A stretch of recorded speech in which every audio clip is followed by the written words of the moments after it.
All right, so what we're going to do today is we're going to look at a HelpSpot server that we have installed here, and it is installed on a Windows instance with IIS.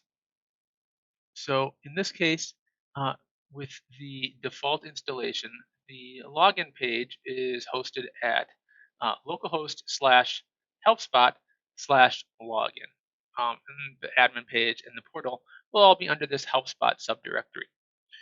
Now, you might want to move HelpSpot out of this subdirectory and just have localhost or the server name, whatever your server name is, /login, and so on and so forth. So let's go ahead and walk through how we can make that change.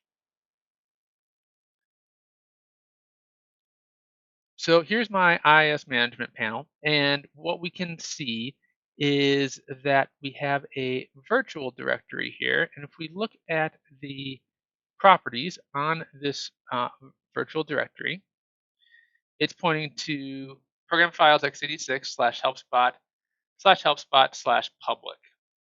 All right. So what we need to do is instead point the default website, which is up one level from this /helpspot virtual directory, at this path right here. So we'll go ahead and just cancel out of there. And let's go up to the default website.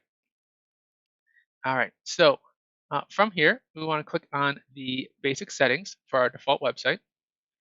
And we're going to reset the physical path to this directory that we have for our virtual directory.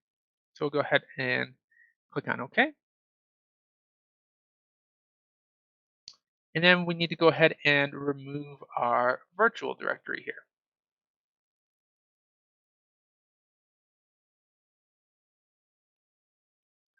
All right.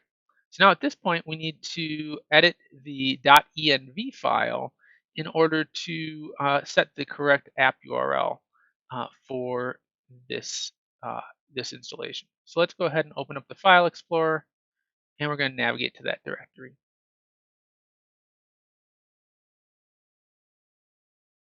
All right, so here's my .env file. Let's go ahead and edit that file. And here we can see right now the app URL is set to HTTP: local host port 80 /HelpSpot. Now in this case, we can just remove all of this and then go ahead and save this change. All right. So now if we head back over to our installation, we should be able to go to localhost/login and be presented with the login page. All right, so there we go. Here's our login page. If we go to /index, we get the customer-facing portal as well. So that's how to move your HelpSpot installation up one directory and remove that HelpSpot subdirectory.